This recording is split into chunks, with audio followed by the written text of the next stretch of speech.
Um, dois, três, podcast Três Irmãos na área. Aqui quem fala com vocês mais uma vez, Rodrigo Tchorró. Do meu lado, meu brother, meu irmão Roberto Andrade Filho, o Borracha. Na mesa operando, nosso diretor Pedro Henrique, nosso produtor Arthur Andrade. E aí, Robertinho? Boa noite, Fala tudo aí, bem? meus irmãos. Fala aí, meu irmão, beleza? Beleza pura, cara. Pronto? Faltou um foninho meu aqui, eu gosto de foninho. Verdade. Eu tô um pouco surdo desse ouvido Não, aqui eu tô hoje. vendo que você tá completamente diferente hoje. É o fone. É o fone. É incrível como um pequeno acessório muda as pessoas, né? Na próxima a gente põe um fone. E você vai perceber que um pequeno acessório hoje pode mudar muito a vida das pessoas. Lógico, você tem que saber como utilizar todo o produto que você tem nas mãos, mas sabendo utilizar, uma pequena peça faz muita diferença. Hoje a gente tá aqui pra ter uma aula, né? Com certeza. Nosso Jiu-jitsu? convidado- Jiu-jitsu também? É, faixa preta, pô. Se você quiser aula ali também, te dá uma estrangulada aí que você vai ver. Não precisa de muito acessório pra ele, não. Fortão, lutador. É, duro que não dá nem pra correr. Não tem como, né? Porque ele também é bom no alvo, né? Então não dá, não. É conversar mesmo. Agradecer o Chico aqui. Obrigado, Chico, por vindo aqui falar com a gente. Eu que agradeço vocês, Rodrigo, Roberto, por me convidarem para fazer parte do podcast. Cadê o terceiro? Quem é o terceiro irmão? É, cara? você agora. Você- Olha aí que legal. Papo de Você irmão, é- realmente. É papo de irmão. Obrigado pelo convite. Fico muito feliz de estar aqui com vocês, isso. mas sou completamente da paz. Já até lutei com um cara do tamanho dele aí, que é grande, né, cara? Já lutei. Dá trabalho, lutou? né? Já lutei Conseguiu também. finalizar? A diferença de faixa fazia diferença também na hora da técnica. Que o cara era faixa branca, eu já era faixa roxa, mas deu trabalho. Ah, dá É, trabalho. dá Eu vou te trabalho, falar, é. eu já me deu muito trabalho. Ele lutou jiu-jitsu. Ah, então. Olha Eu aí. lutava. Na época eu tinha 100 quilos, hoje eu tenho 200 quilos. Nossa. É o dobro. Era o melhor 100 kg que eu conheci, porque o dele era 100 kg de verdade. verdade, né? entendeu? De verdade. Esmagado. Era só na verdade. força. Mas é engraçado, até é legal começar falando disso aí. Você sempre esteve envolvido nesses dois mundos da arte marcial e das armas também? Ou as armas vieram depois da arte marcial? Como foi? Vieram, veio tudo praticamente junto. Porque eu comecei a fazer judô aos 5 anos de idade. E tive contato com a minha primeira arma aos 7 anos. Então veio praticamente junto. Sim. Depois eu fui me desenvolvendo, né? Nos dois ramos, na verdade, nas armas demorou mais por conta das restrições de idade que tinha no país. Mas eu sempre fui muito fã. Sempre assisti todos os filmes de Sylvester Stallone, Arnold Schwarzenegger, todos os filmes desses heróis da minha época. E aí eu sempre gostei muito desses filmes de ação, o que nunca me afastou das armas e das lutas, porque eu já lutava. O jiu-jitsu eu comecei um pouco mais tarde, eu comecei aos 22 anos, fazer jiu-jitsu mesmo, fiquei 25 anos fazendo, dei 15 anos de aula e fui jogando tiro junto aí também, o tiro esportivo. Na minha primeira arma eu adquiri quando eu tinha 21 anos, que na época era 21, hoje em dia 25, mas eu adquiri no dia do meu aniversário, me dei de presente, falei, eu saí, acordei e falei, hoje é meu dia. Né, vou comprar minha primeira arma, saí, fui pra loja com meu pai, fomos juntos, ele falou, não gosto, eu sou o único da família que tem essa paixão, mas ele foi comigo, muito companheiro, falou, não, vamos junto, vamos embora lá que eu vou com você, não tem problema. Tinha que apresentar a documentação na delegacia, tudo mais, essa coisa toda, não teve problema nenhum também, né? Então essas paixões sempre seguiram lado a lado, apesar de eu ter tido outras profissões e fazer outras coisas na vida, ter alguns negócios, essas duas paixões sempre tiveram juntas. Mas foi uma questão de segurança, de se sentir mais seguro portando uma arma, ou realmente do funcionamento da máquina? O que passou assim por você para adquirir isso? Começou com a paixão pelo objeto, pela máquina, e aliado a esses filmes de ação que eu sempre gostei de ver os heróis atirando, sempre gostei do funcionamento. Aí eu fui tendo mais contato, teve um vigilante da minha rua, que na época, né, mais de 30 anos atrás, ele andava armado, mais de 45 anos atrás, ele andava armado na rua, então ele mostrava, né, eu ficava,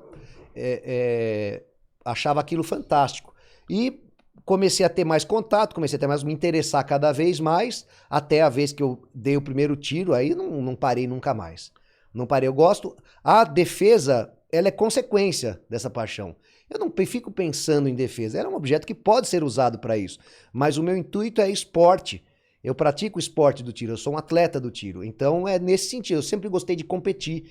Então eu participo de várias modalidades de tiro esportivo. Defesa é uma consequência. Já precisei usar para defesa sem disparar a arma. Isso é uma estatística real, de que até 80% dos casos de legítima defesa não ocorre o disparo, porque a arma inibe pessoas mal intencionadas. A gente sabe-se também que, por exemplo, isso é um dado estatístico lá dos Estados Unidos, que tiram muito mais estatísticas do que aqui em relação a isso. 98,5% das tentativas de estupro contra mulheres não acontecem, porque quando as mulheres estão armadas. Caramba. Então, realmente, a arma tira da equação o elemento força, o elemento covardia. Já fui atacado por 5 pessoas, por cinco caras que saíram do carro. Como é que eu vou me defender de 5? Sou faixa preta de jiu-jitsu, mas vou brigar na mão com 5 caras? Tinha um cara quase do seu tamanho, pô. Não dava pra brigar, não dava pra sair na mão. E ele era o corajoso, não, vem pra cima, você vai atirar, atira. Eu falei, não vou atirar, cara. Não vou atirar, só não vir pra cima, vamos resolver isso numa boa. Aí resolve-se numa boa, né? Como existe diálogo. Existe o diálogo. A partir daí existe o diálogo. É pra isso. Tem o ditado que diz, Deus criou o homem e a mulher. Samuel Colt, o inventor do revólver, os igualou. Né? Boa. Cara, você me passou um número aí, 80% dos, vamos falar de situações que fatalmente chegariam a um final trágico, são resolvidas sem o disparo. O simples fato de você ter na sua posse uma arma. E eu vou te fazer uma pergunta. Complete a frase pra mim. Se eu sacar minha arma, eu tenho o quê? Que atirar. Mentira. Essa é uma das maiores mentiras, dos maiores mitos em relação à arma de fogo. Você não tem que atirar. As estatísticas dizem o contrário. Então, para que você precisa se não houver, de fato, a necessidade de a pessoa continuar na sua direção, tentando te atacar com uma faca, ou agressão física mesmo? Você não precisa. Cessa ali a agressão. Então, essa frase que tinha antigamente, se eu sacar minha arma, eu atiro. Isso daí, primeiro que não acontecia, nunca foi assim. E depois que não se pode usar isso. A gente tem que desmistificar, porque isso não é verdade. As estatísticas dizem e não acontece, porque as pessoas temem também serem presas, né? A pessoa de bem, o cidadão de bem que possui uma arma de fogo, ela tem medo de ser presa, ela não tem intenção nenhuma de ser o corajoso, de ser o brabão, como falam, e de ter essa atitude de tirar a vida de alguém. Ninguém sai de casa armado, estou falando cidadão de bem, para tirar a vida de alguém. Você está praticando o seu esporte, né? Nós praticamos o esporte. Se defender, como eu falei, é uma consequência. E é que a gente espera que nunca aconteça. Mas eu acho que essa frase é uma cultura, sei lá, do cangaço, sabe? Tipo, tirou a arma, tem que atirar, né? Porque depois acontece aquela consequência, você não atira... O outro cara que foi intimidado por você, ele vai na casa dele, pega uma arma, volta, aí ele te mata se você não tiver feito algo. Existe essas histórias. Aquela história do machão também, né? Que tem que ser assim, o cara que ameaçou tem que fazer, mas não precisa nem ser dessas culturas, mas um negócio mais passado, né? Hoje em dia não é mais assim, pensa-se, a gente evoluiu em relação a isso. Então, realmente não acontece. As estatísticas estão aí para desmentir exatamente isso, né? Cara, o importante é os números, né? A gente viu aí, por exemplo, depois do antigo governo, onde teve uma facilidade para que você conseguisse tirar um SR. Isso. É o CR, né? E as armas...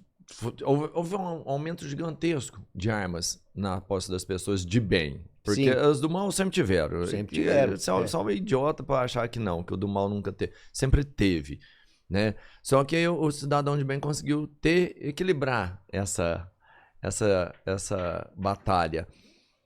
Com os números, a gente percebeu que, por exemplo, que diminuíram os crimes. Sim. Houve menos mortes por arma de fogo, mesmo com a quantidade maior de armas. Claro. De onde vem, então, essa cultura para desarmar? Por que disso? Essa cultura vem de estados totalitários que não gostam do cidadão de bem armado, que em tese poderia ser uma ameaça para eles. Então, os estados desarmamentistas no mundo inteiro se tornaram lugares mais perigosos. Qualquer ditadura, de qualquer lado que seja, foi precedida por um desarmamento da sua população. Isso é fato. Em todos os países onde houve ditadura, seja na China, seja na Alemanha, seja em qualquer outro país que teve ditadura, na Rússia, a gente enxerga que eles tentaram, não, eles desarmaram. Sim. Em Cuba, eles desarmaram.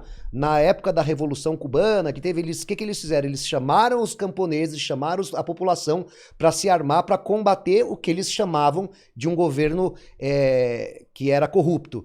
A população abraçou a ideia, se armou. Quando eles conseguiram resolver e tomaram o poder, o que eles fizeram? Agora vocês não precisam mais de armas, devolvam as armas, porque nós, o Estado, cuidamos de vocês.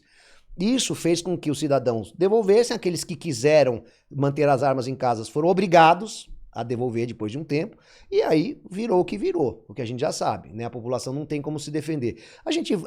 Acabamos de ver o contrário. No Equador, o presidente do Equador acabou de liberar o porte de arma para o cidadão, facilitou.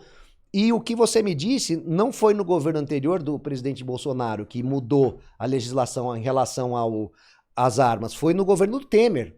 Ele mudou a questão dos calibres e mudou algumas outras coisas que facilitou a população a ter a sua arma pelo CR, que é o Certificado de Registro de Atirador Esportivo. O Bolsonaro, ele criou alguns decretos que não foi facilitar a compra nem nada, ele meio que incentivou a população que, devido até o referendo que teve no passado, a população brasileira preferiu manter a sua arma em casa. Foi uma escolha da população. Nós tivemos 63 milhões de votos a favor. É um número tão expressivo que nenhum presidente alcançou essa quantidade de votos. Nenhum presidente eleito hoje em dia alcançou essa quantidade de votos. Então a população, eu costumo dizer que o brasileiro, ele tem a cultura armamentista. O povo. Aí a gente passa pelos governos que estão tentando desarmar. Estatuto do Desarmamento, a lei apelidada erroneamente, que é a Lei 10.826 de 2003, 10.826 de 2003, fez com que os crimes aumentassem. Por quê? O bandido imagina que a população está desarmada. Então o crime aumenta. Ele acha que ele vai agir mais impunemente. Em relação a isso, não vai ter retaliação da própria população, e fazendo a cabeça para que as pessoas criassem essa ideia de que a arma é uma coisa negativa, faz com que as pessoas... é verdade, eu nunca parei. Eu atiro há 32 anos. Tenho arma há mais de 32 anos, então eu sei que as pessoas perguntam, pô, mas loja fechou, clube fechou? Não fechou tudo, não acabou. Eles conseguiram dizimar 95% de lojas e clubes nessa época. Porém, muitas pessoas continuaram. Os esportistas, os atletas do tiro, a gente continuou, porque isso faz parte da nossa vida. E nunca, pô, eu tenho que comprovar a cada X anos para continuar mantendo minhas armas, que eu não tenho uma passagem, que eu nunca respondi um processo por nada. Então as pessoas têm que comprovar, são 8 instâncias que a gente tem que comprovar a idoneidade. Fora, depois que foi colocado em 2006,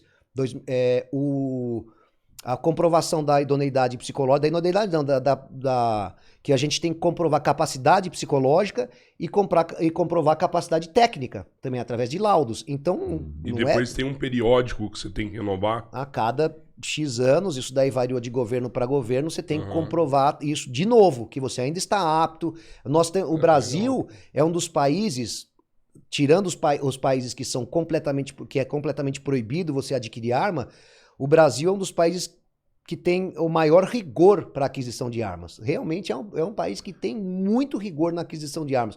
Estou falando se deveria ser mais fácil ou mais difícil, mas nós temos um rigor.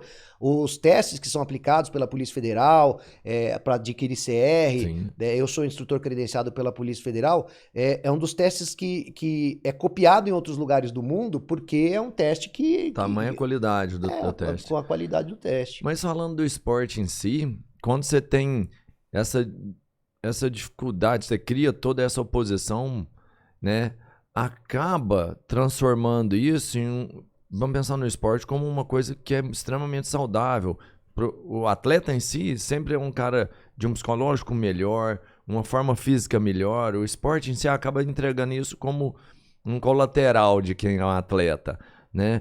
E aí a gente pega um esporte olímpico, porque o tiro é um dos esportes olímpicos, né? A nossa primeira medalha olímpica de ouro é do tiro esportivo. Verdade. Em 1929. Olha isso aí pra você ver.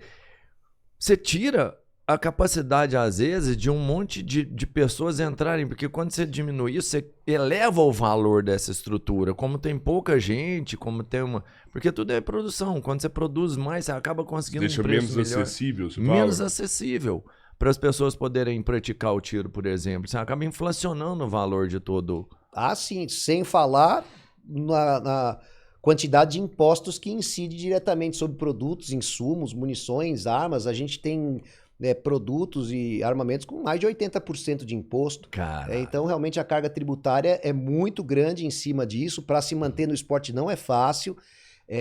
E a gente luta bastante por isso, para que a gente consiga.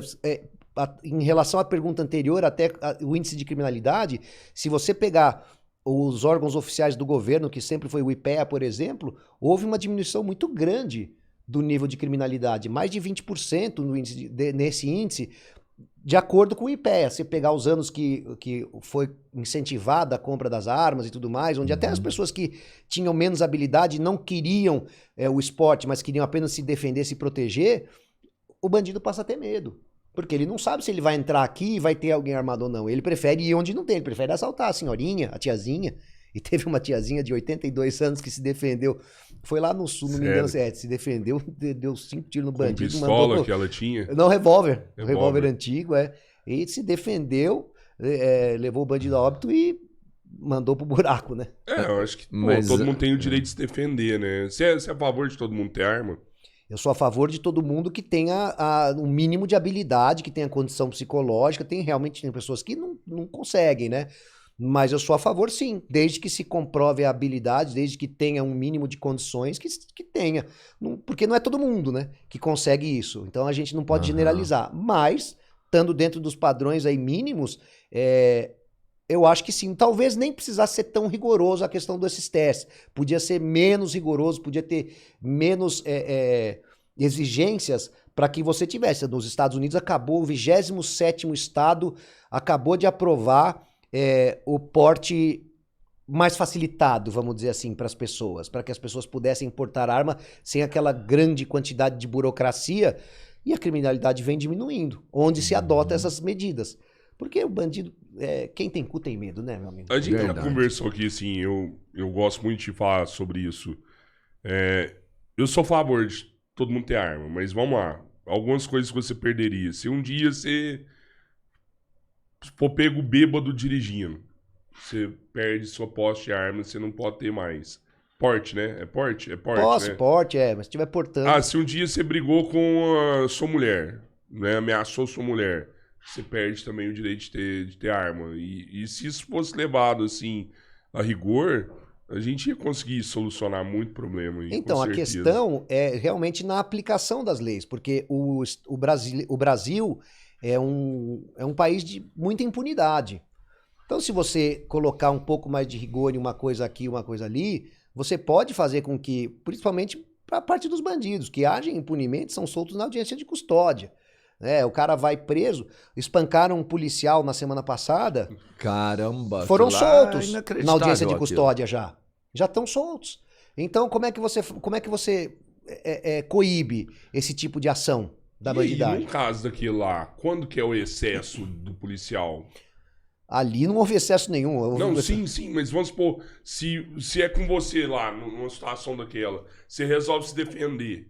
Até onde que você pode se defender que não vai ser considerado, teve excesso porque tava com arma e tal? Já pensou sobre isso Já, também? o policial, hoje em dia, ele trabalha engessado. Né? O Estado fez com que ele tivesse medo de reação. Então, às vezes, poxa, o cara... Há um tempo atrás, vi um vídeo de um policial sendo atacado com faca. Então, os policiais cercaram o dito como maluco e não atiravam. Só na hora que realmente o policial seria esfaqueado, que eles reagiram. A população, o povo de internet, quem tá fora, critica o policial, não critica o cara que tá armado com a faca, sabe? Então, a gente fica pensando que como que eles vão trabalhar? Eles não podem reagir, eles trabalham com medo de serem processados, de serem tirados das ruas, a arma é apreendida, eles saem do trabalho, vão trabalhar dentro da instituição. Então, é um negócio complicado para eles. Quando que é o excesso? Nos Estados Unidos, essa questão do excesso não existe como existe aqui. né? Tem se entendido ultimamente, juridicamente ou judicialmente, que essa questão de 2 disparos, por exemplo, você vai esperar para saber se a vítima vai continuar reagindo ou não? Não dá. Não dá.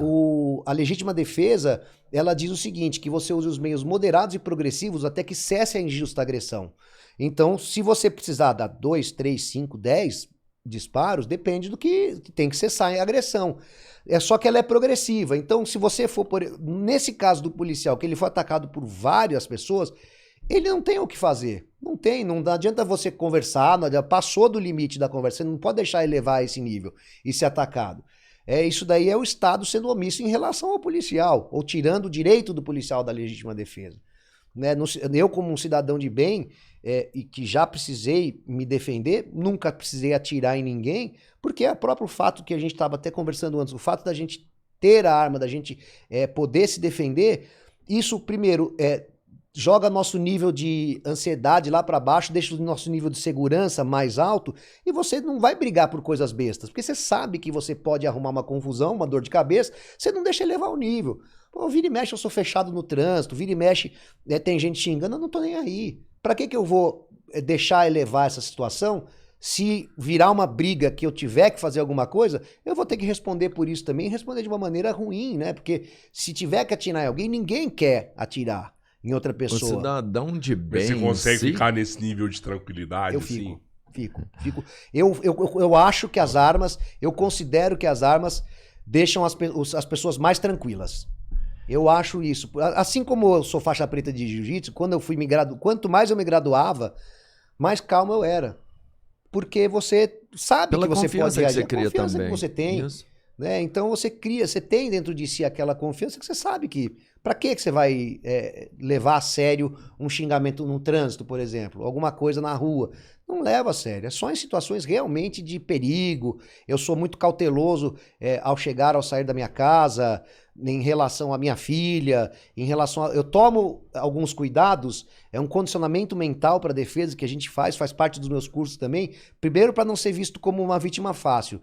Depois, para entrar e sair de lugares sempre sabendo como entrar, como sair, distância entre carros, para que você, se for preciso, você viver num estágio um pouquinho acima de alerta e que possa reagir, se for necessário, sem precisar dar tiro, por exemplo, sair, evadir. O importante é a minha integridade física. Você tem uma menina... Pode falar aí. Você tem uma menina, você falou tem uma dela filha, já? Ela tá com 17 anos. 17 anos. 18 esse ano. Ela já atira. Ela já atirou comigo, teve um decreto que permitia isso, que podia atirar até 16 anos. Depois o decreto caiu, ela não pôde mais atirar. O Brasil é um dos poucos países onde o atleta pode, se eu tirar autorização judicial para ela, mas é complicado também, é uma coisa... muita burocracia. Muita burocracia. Né? Então o Brasil é um país que não incentiva o esporte, que pode ser saudável, como você estava falando, onde alguns atletas se iniciam no tiro aos 25 anos, que é quando pode ter uma arma. Aos 18 já pode tirar o CR e algumas condições que pode utilizar a arma no esporte. Mas fica difícil, né? Esse dia eu tava indo pra fazenda, eu com a minha família, e até minha esposa achou que eu tava meio doido, né? Porque no meio, assim, era à noite, no matagal, né? E eu parei e falei com meus filhos. Falei, pô, ó, se acontecer alguma coisa aqui, o que vocês fariam? Você tem que preparar, né? Vai que chega ao... Não, mano, mas até eu fiquei com medo não, agora. Véio, O cara para véio. O carro à noite na estrada, madrugada. Não. Os meninos dele é desse tamanhozinho, mano. Mas tem que ensinar, cara. E aí, mas o que aconteceu? Não, eu parei o carro, falei, cara, se acontecesse alguma coisa aqui, o que vocês fariam? Eu ficava aqui junto com você. Não, cara, abre a porta e vai correndo, sai pro meio do mato aí, não fica aqui não. Pra você ver, né? Esse é o tipo de situação que eu costumo chamar, e a gente no meio do tiro, a gente mentalidade de combate, né? E a gente precisa treinar isso. Eu faço isso com a minha filha. Eu adoutrino para que ela saiba agir em determinado tipo de situação. Nós precisamos fazer isso. Isso não é neurose ou qualquer coisa assim. Afinal, o seguro morreu de velho. Sim. Então, dentro dessa mentalidade de combate, a gente precisa saber como reagir. A gente precisa treinar as pessoas que estão à nossa volta para não se tornarem vítimas ou um alvo fácil dentro de uma situação de risco. Eu assisti um vídeo outro dia que o cidadão desceu do carro para reagir a um assalto e a esposa dele com o filho no colo foi para junto dele também. Tá errado. a situação. Ela se expôs e expôs a criança pequena de colo. Numa situação dessa, realmente tinha que ir o mais distante possível. Não tem que ficar perto da situação de risco ali do momento de crise. Então, tudo isso tem que ser passado. Você acha que ela teria que correr, vazar fora? Vazar. Nem esconder atrás do carro ali no bloco do motor, na situação que nada tá, disso. não. Na situação que estava, tinha como evadir. A principal situação que a gente tem que pensar é evadir, evitar, evadir e enfrentar. Se você não consegue evitar, você evade, você cai fora. Se você não consegue cair fora, você vai ter que enfrentar. No caso ali, como já tinha um enfrentando e ela não podia fazer nada, ela colocou a vida dela e a da filha em risco. Sim, Deixa o marido tá lá resolvendo a situação, deixa resolver. Às vezes não tem o preparo, né? Eu falo pra minha namorada, falo, ó, se tiver alguma coisa no carro, como a gente faz treinamento de combate de tiro embarcado, a gente tem que saber, e a pessoa que tá com a gente também, como agir numa situação se nós formos abordados no carro, porque é uma das piores situações que tem. Né? Dentro do carro, você tá preso num cinto de segurança, o armamento às vezes não tá tão fácil assim, você tem que deixar ele de fácil acesso, mas tem pessoas junto, você tem que pensar muito o que fazer, e tem 360 graus para um atacante te agredir, chegar em você. E aí? E aí você tem que pensar muito rápido e tá treinado para reagir. Em toda e qualquer situação de reação armada, tem que treinar muito, praticar muito. Mas acelera o carro ou fica? Depende, se não der para acelerar. Se tiver um outro na frente, né? Exatamente, se não der, você tem que pensar em todas as situações. Se não der para você sair, tiver que reagir, eu digo o seguinte... Tem que ser muito rápido, né? Tem que ser muito rápido. Você tem que ter, talvez, o elemento surpresa, né? Tentar buscar o elemento surpresa pra você. Se você não tem que se deixar surpreender. Essa é a primeira coisa. Condicionamento mental para defesa, que é uma das aulas que eu dou, uma das disciplinas que eu ministro. Você tem que ficar num estágio de atenção acima daquele estágio que é lá totalmente relaxado, ouvindo música de olho fechado, mexendo no celular dentro do carro, aquela coisa, a mulher às vezes retocando maquiagem. Não, você tem que ficar atento.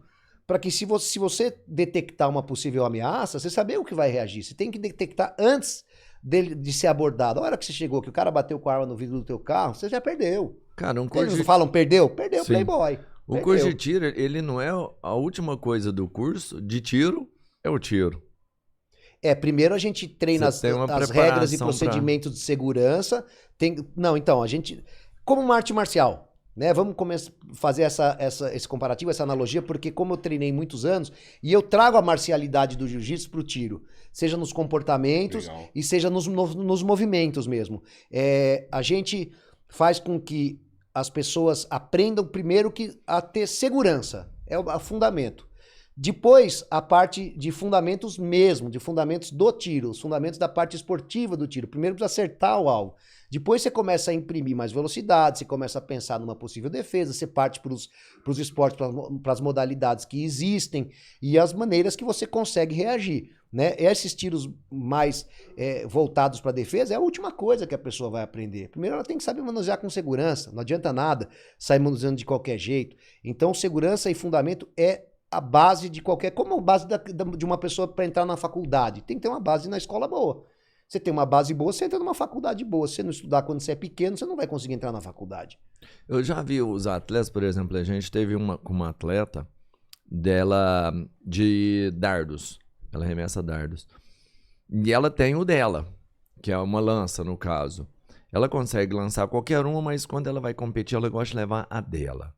Porque ela sente que existe ali um DNA pronto para ela. A arma, quando você tem uma arma, você consegue atirar com todas. A sua arma, ela é diferente. Você consegue ter armas... A gente consegue atirar com todas, porém as de competição são preparadas para competição. Então as minhas armas de competição são as armas que eu gosto de atirar, que eu me dou melhor. Né? Que eu já estou acostumado com a empunhadura, já estou acostumado com o gatilho, você já tem uma preparação maior para aquela arma que é de competição. Vocês têm tanta diferença assim? Tem diferença. No gatilho? Tem diferença, tem diferença. Tem sim, as pessoas preparam as armas, deixam as armas melhores para competição, porque a arma vem de fábrica com uma configuração. Tem algumas armas que já são armas de competição, algumas marcas que já entregam a arma pro atirador praticamente pronta, não precisa mexer em quase nada, ou não precisa mexer em nada. Agora, na maioria das vezes, as armas são de fábrica, são standard, e você mexe de acordo com aquela necessidade ou com a modalidade que você for fazer. É possível configurar ela mais ainda, então? É possível, sim.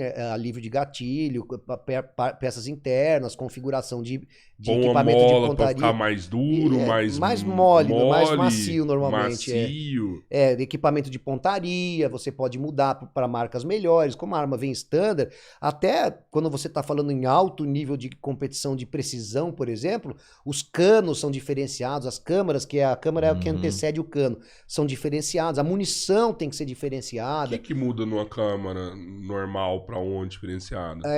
Uma câmara, você pegar uma câmara match, que a gente chama, ela faz com que a munição encaixe melhor, porque a arma vem de fábrica assim, ela vem para caber qualquer munição.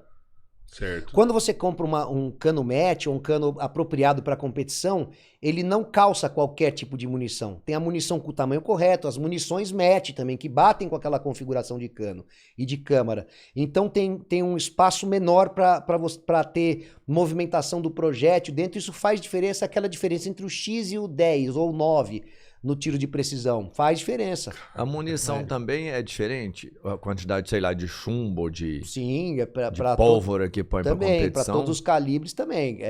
Em algumas modalidades você tem que alcançar determinado fator, que é uma potência da munição. Em outras você precisa de munições mais precisas, como os tiros de precisão, de longa distância. Você precisa de munições melhores com pesos.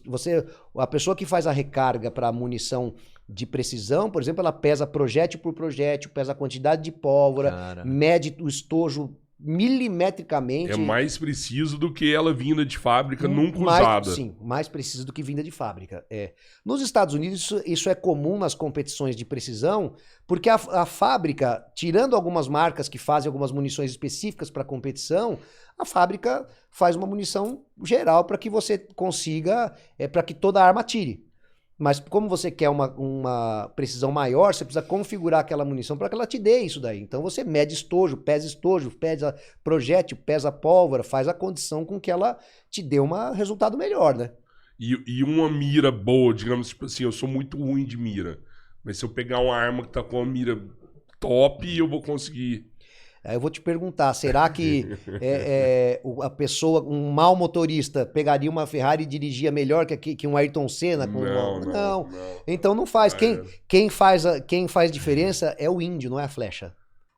Então a gente tem um abraço ao Enharada aí, que é o presidente do TPM Tirar o Prato Metálico, que ele sempre leva, é uma das modalidades que eu sou embaixador, e ele sempre fala isso antes de começar os campeonatos. Não adianta, você pode vir com a melhor arma. Eu tenho aluno meu que fala, não, agora eu estou comprando a arma X porque agora eu vou ser o melhor atirador. Eu falo, meu amigo, se você não souber engatinhar, não adianta, você não vai sair correndo, cara. Você precisa passar pelo aprendizado, você precisa passar pelos processos para que você se torne um atirador bom. Quando você estiver atirando o melhor possível, aí você pode falar, não, agora eu quero um equipamento melhor. Tem equipamentos melhores, são mais caros e tudo mais, existe um investimento nisso, mas você só precisa investir a partir do momento que você está atirando, que a falha não é mais sua. Falha, entre aspas, né? Mas que você está demandando um equipamento melhor. Quanto tempo ou quantos tiros são necessários para uma pessoa que nunca mexeu com uma arma, ter uma noção básica? Não falo ficar bom não, mas assim, ele ter consciência do que ele tá fazendo. Um dia, em Um 8 dia horas, consegue. eu ensino uma pessoa que nunca pegou numa arma a atirar razoavelmente bem. Que isso? Ter uma noção básica, uma ela vai consciência sair corporal, assim, sim, já. ela vai aprender, porque o que precisa são os fundamentos. É como fez jiu-jitsu, não fez? Qual a diferença do armlock do faixa branca pro do armlock do faixa preta? A quantidade de vezes que ele fez. É o mesmo. Então faz com que você ajuste mais o golpe, dê mais velocidade, dê mais precisão ao golpe. No tiro é igual. Eu consigo iniciar... Você aprende um armlock no primeiro dia de aula. Você pode aprender uma americana no primeiro dia de aula. Mas aí você vai falar, pô, não tá pegando. Daqui 5 anos você pega qualquer um naquele golpe, porque você sabe que você treinou muito mais. Então é treino. Eu consigo tirar uma pessoa do zero para ela saber atirar, saber manusear uma arma com segurança no mesmo dia. Aí quanto tempo ela vai ficar bom, quando ela vai se tornar um atleta ou alguma coisa, vai depender dela. Eu conheci um cara, por exemplo, que ele ficou bom, eu comecei a conversar com ele, eu competi com ele em 2022, contra ele, ganhei essa competição, eu ganhei dele, Mas eu perguntei pra ele, pô, mas você tá atirando bem, pô, você tem CR há quanto tempo? 1 ano. Mas ele dava 1.000 tiros por semana. Então, 1.000 tiros por semana, ele fazia um investimento gigantesco. Mas ele conseguiu, em 1 ano, atingir um nível de atletas que treinam menos. Né? A gente, para se manter no tiro, nem sempre a gente consegue fazer tantos disparos. Assim, eu já tive épocas de vacas magras e vacas gordas. Quando as vacas estão gordas, a gente atira um pouco mais. Quando elas estão magras, a gente atira um pouco menos. Porque tem um desgaste, né, de grana também. Sim. É um gasto maior de grana.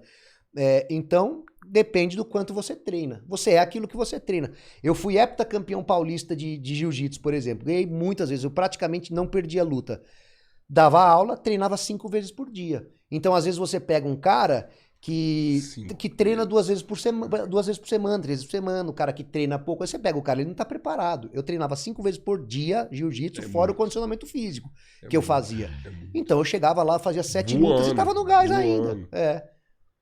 Sabe o que eu pensei aqui? Eu lembrei do meu primeiro dia de jiu-jitsu. E aí eu falo assim, cara do céu, a pessoa tem que ter um psicológico bom, né? Porque assim, o jiu-jitsu é uma arte que eu acho que ela tem tanta diferença perante as outras, que o primeiro dia de jiu-jitsu seu te deixa mais forte, te dá uma confiança melhor. Né? Você sabe que é diferente, várias pessoas vão brigar comigo por causa disso, mas é diferente de você fazer um karatê e treinar lá o dia inteiro e achar que você vai chegar à noite e vai fazer karatê com seu amigo, você vai se dar bem, porque não vai. Mas o jiu-jitsu te dá essa condição. Um armlock que você aprende, uma americana que você aprende... Não, pô, o cara na guarda, você já aprendeu pra caramba. Você que pega uma pessoa que nunca fez aquilo, você tem uma vantagem absurda em cima dessa pessoa, né? O jiu-jitsu se provou a luta mais eficiente do mundo, o Brazilian Jiu-Jitsu, né? O nosso jiu-jitsu se provou a luta mais eficiente no mundo quando começou o UFC, onde os Gracies ganhavam de todo mundo. Sim. Porque as artes marciais, elas eram separadas. Então, cada um utilizava a sua arte marcial. E o jiu-jitsu demonstrou uma vantagem absurda. Ninguém conseguia ganhar dos caras. Não interessava tamanho, força. Você usa o peso contra o próprio cara. Então, quando você... as lutas de golpes contundentes, como karatê, boxe, qualquer outra, muay thai, enfim, você precisa de uma certa distância para acertar. A partir do momento que você diminui ou acaba com essa distância, que é o que o jiu-jitsu faz, para imobilizações e as torções e estrangulamentos, você elimina a possibilidade do cara te dar um golpe que te nocauteie. Então, se o cara não sabe fazer nada ali, é o que o jiu-jitsu proporciona. No mano a mano, como a gente fala, realmente não tem como. Você pode pegar um cara, você encurtou a distância. Não sei se vocês lembram do Royce lutando, o pessoal aquele que iniciou. O pessoal o Rickson já lutava antes, né? O próprio, o Hélio, tudo, eles criaram, eles iam em outras academias, isso é famoso, essas histórias são famosas. Eles iam em outras academias desafiar todos os mestres, os outros alunos das outras artes marciais e ganhavam de todo mundo. E o mais é agora quando um outro mestre ia na academia deles pra desafiar eles lá. É verdade, não entendiam nada, depois que acordavam assim, né? Depois de um desmaio, alguma coisa. E é uma coisa que é legal, assim, o Royce, depois que mudou para os Estados Unidos, virou um grande defensor das armas também, né? Sim, ele e a família dele, né? Eles sempre foram também. Lá as crianças podem usar, assim, pode dele, treinar, pode... usam, Sim, né? Depende dos estados. Lá, como é muito separado por estados, tem estados com mais restrições, estados com menos restrições. Você pegar... A gente... tem muito como referência, escuta muito falar do Texas, por exemplo, mas você pegar, se você for pro Arkansas, por exemplo, lá no Arkansas, você é obrigado a portar ostensivo, ou seja, você tem que mostrar que você tem uma arma. Sim.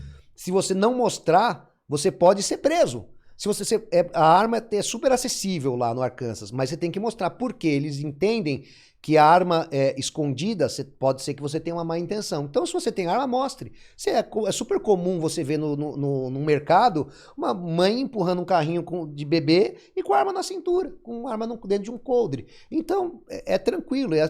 Essa arma exposta ostensivamente, o cara vai pensar 2 vezes ali, pô, ali eu não vou chegar, não é? Não seria mais se eu chegar ali, eu acho que pode ser que eu me dê mal.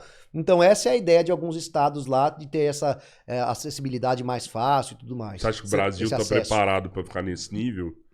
De poder andar com a arma à mostra? Não tá. Nós não estamos porque nós tivemos um hiato aí muito grande nessa questão armamentista. Poderia estar se tivéssemos seguido o que era no passado, mas como não foi, houve essa restrição, houve esse estigma de que as armas matam. Armas não matam, cara. Arma não faz nada sozinho. Aliás, tem que saber qual que é o conceito de arma. Qual é o conceito de arma? Arma é qualquer objeto que aumente teu poder de defesa ou ataque. Qualquer objeto. Pô, quais são as armas de bar? Cadeira e garrafa, cara. Garrafa. Né? É isso. Então, primeiro você precisa saber o conceito, depois você precisa saber a utilização. E eu só classifico em 2, esporte e defesa. Quem utiliza a arma de maneira errada, pra mim, não conto nem como ser humano. Porque o cara que está disposto a pegar uma arma para assaltar ou para cometer algum crime, ele sabe que ele tem que se colocar à disposição a enfrentar uma polícia, a enfrentar uma outra pessoa armada e morrer. Né? Então ele tem que ter essa consciência de que ele está fazendo alguma coisa errada. E no Brasil, como a gente teve essas campanhas de desarmamento e um Estado falando para você não reaja, isso é uma das piores frases que pode existir para o ser humano. Não reaja, seja o cordeiro, não seja o cão pastor, né? Porque o cordeiro, ele não tem como reagir. Pô, vários animais têm elementos de defesa na natureza. A arma tem que ser um elemento de defesa. O ser humano é frágil, fisicamente falando. Então, se ele for assaltado por outra pessoa, se ele for agredido por outra pessoa, as mulheres são subjugadas e violentadas fisicamente. O cara não precisa de arma. E normalmente, em mais de 90%, 99% dos casos de violência contra a mulher, é física.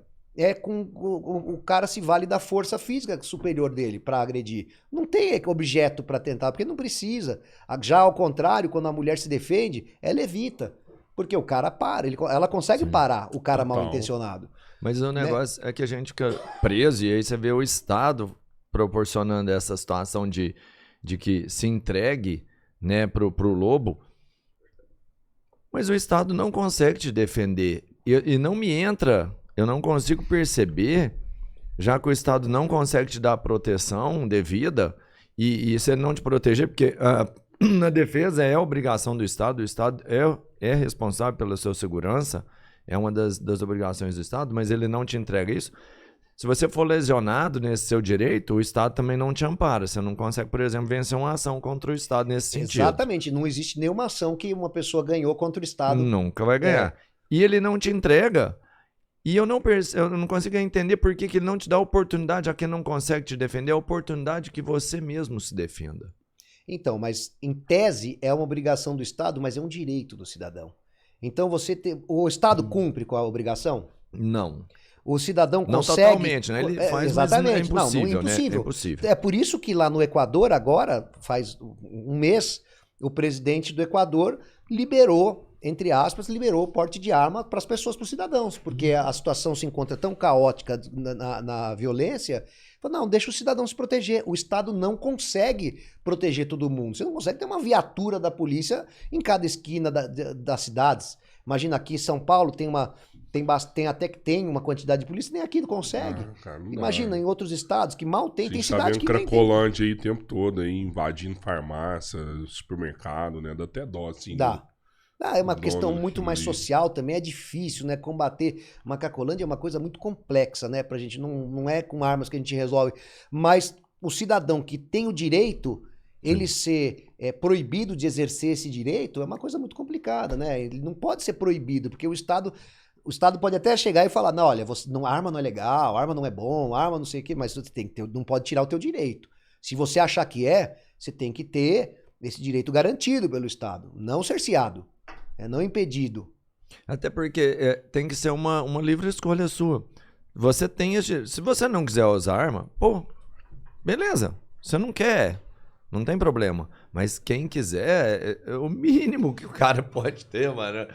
Sei lá, você não precisa de lutar, mas você tem que ter oportunidade de luta, de se defender, mano. Pois vai do agressor, vai do leão querer enfrentar o porco-espinho. Né? O porco-espinho tem arma, ele é agressivo, ele é um herbívoro, né? Mas ele tem armas para se defender. Então, ele não usa nem contra outros machos, né? Ele não usa nem contra outro próprio da espécie, só usa para defesa. Então, ele tem o direito de defesa. O leão, se ele quiser atacar, ele tem, né? Tudo bem, o leão é um predador, ele também precisa comer, né? Mas não é o caso do bandido que tem a opção de trabalhar, né? Para receber o seu dinheiro. Mas você não vê um pouco do que a mídia aproveita das fatalidades? Por exemplo, quando você pega uma senhorinha de 82 anos que teve sucesso, que teve isso. Porque eu tenho, e você deve ter algum número, já que eu já percebi que você é muito bom nisso, eu acho que existe um case de sucesso muito maior com as armas que deram certo, tipo assim, ó, evitou uma merda esse negócio aqui, do que o cara que usou a arma da forma errada. Mas todos os que usaram a arma de maneira equivocada, para um mau uso, por exemplo, esse Caiu cara, na Eles são expostos e é como se fosse. notoriedade. Esse é como se fosse. Se realmente as armas são as culpadas de tudo. Acontece quando você tem arma. Poxa, mas então, vocês conseguem notar que é como quando um avião cai. Um avião cai todo dia? Não cai, mas vira notícia quando um cai, porque ele é seguro. Nesses casos, é exatamente isso que acontece. Se vocês forem.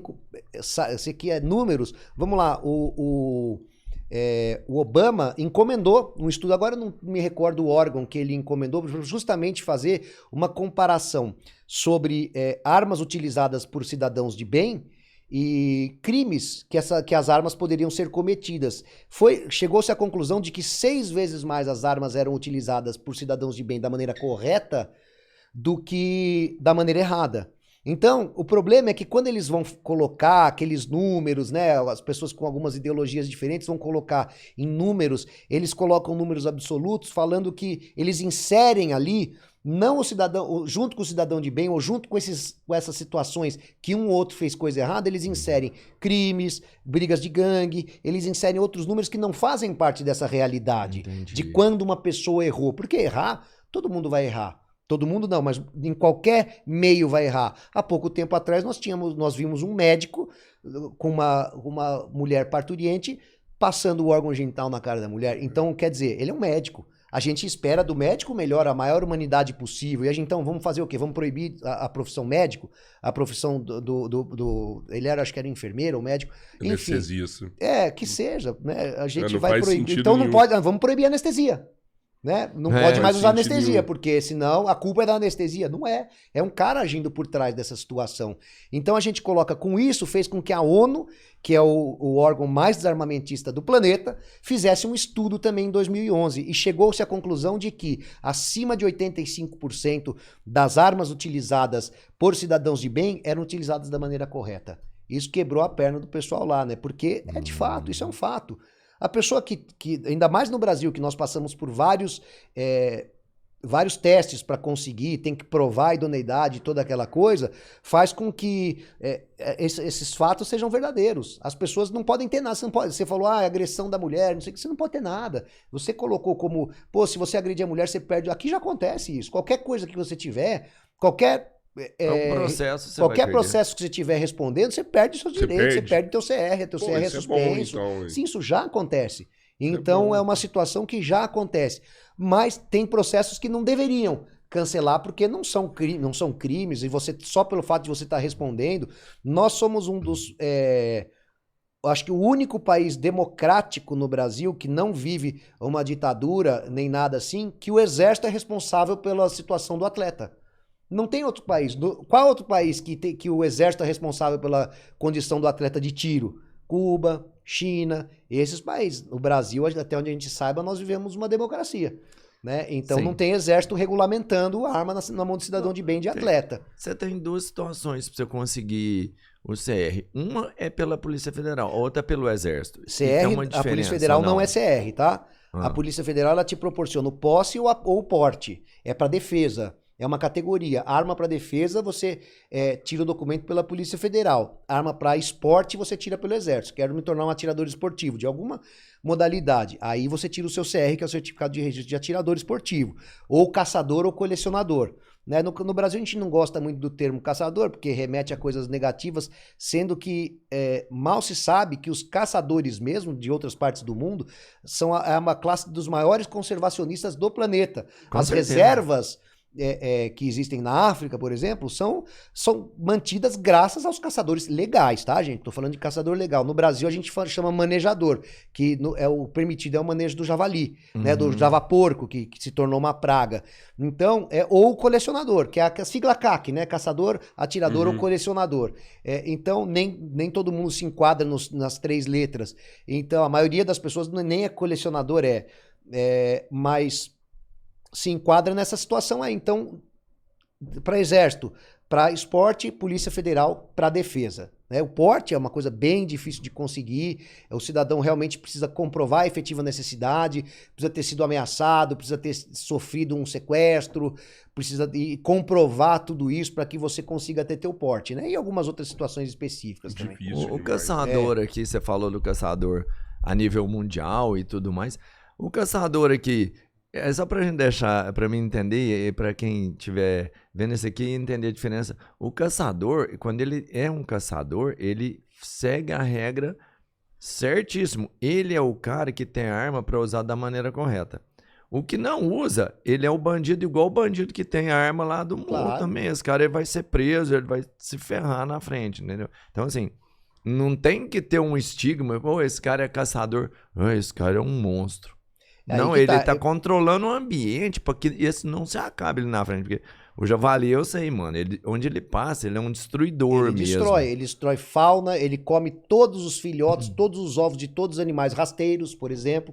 Então ele compromete a fauna, ele compromete a flora, as plantações, ele compromete tudo. Se torna uma verdadeira É uma praga. praga, Né? é uma É praga. uma praga bem perigosa que está colocando em risco muitas famílias, sobreviventes de muitas famílias, de outras espécies de animais e todas as espécies de animais que são introduzidas da maneira errada, né? Sim. Nos países. Agora, os caçadores, para você ter uma ideia, os caçadores legais que são conservacionistas, que pagam super caro para fazer o abate de um animal específico em determinada região, ele é resguardado pelos guardas que estão ali naquela reserva. Os caçadores ilegais, esses guardas, eles têm os direitos de matar os caçadores ilegais. Boa. E o próprio caçador legal tem o direito de matar esses caçadores ilegais também, se avistá-los.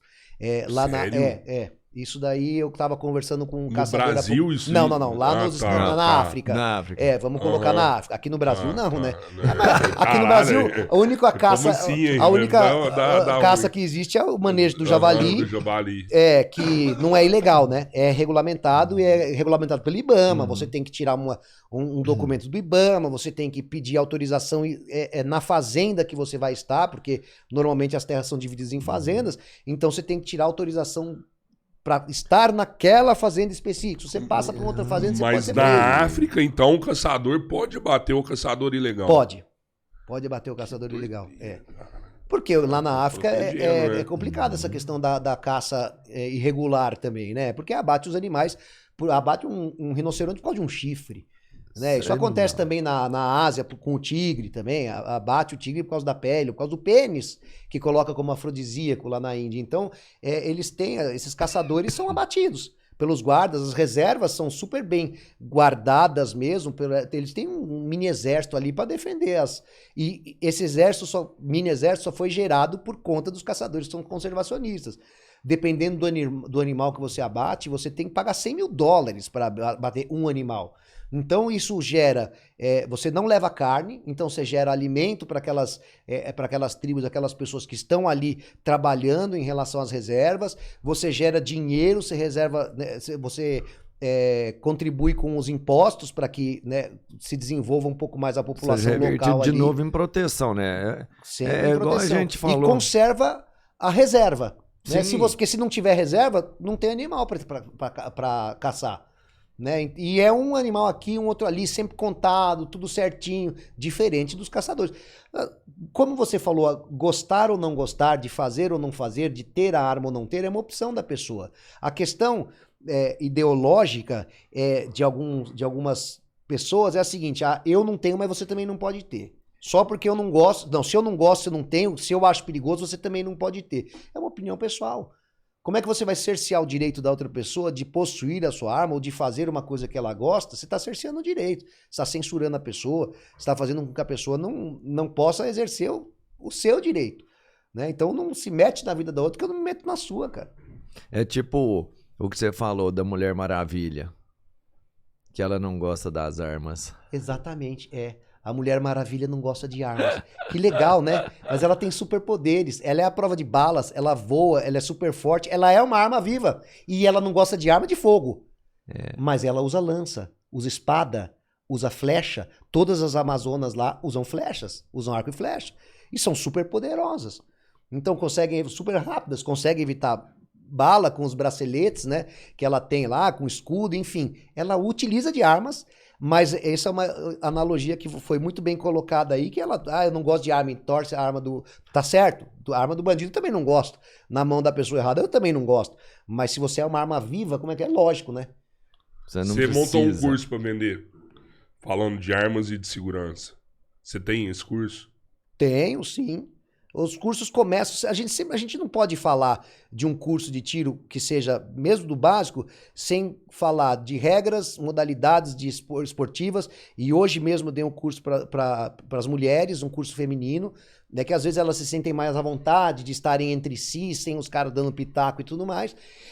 A gente sempre tem que falar também da segurança. A gente tem que passar alguns números, como eu estava passando aqui para vocês. É um curso presencial ou você tem ele online também? Não, online não dá para fazer curso online de tiro. Isso não tem como. Só presencial, Só então. presencial, sempre presencial, porque eu tenho que corrigir. E a pessoa tem que atirar. Sem atirar, a pessoa não vai sentir o recuo da arma, não vai ouvir o estampido, mesmo que protegido, os ouvidos protegidos, tem que saber atirar, né? Como é que a pessoa vai treinar depois. E é nesse curso que você ensina as técnicas de segurança, de sim, regras como e procedimentos chegar em casa, distância de veículo.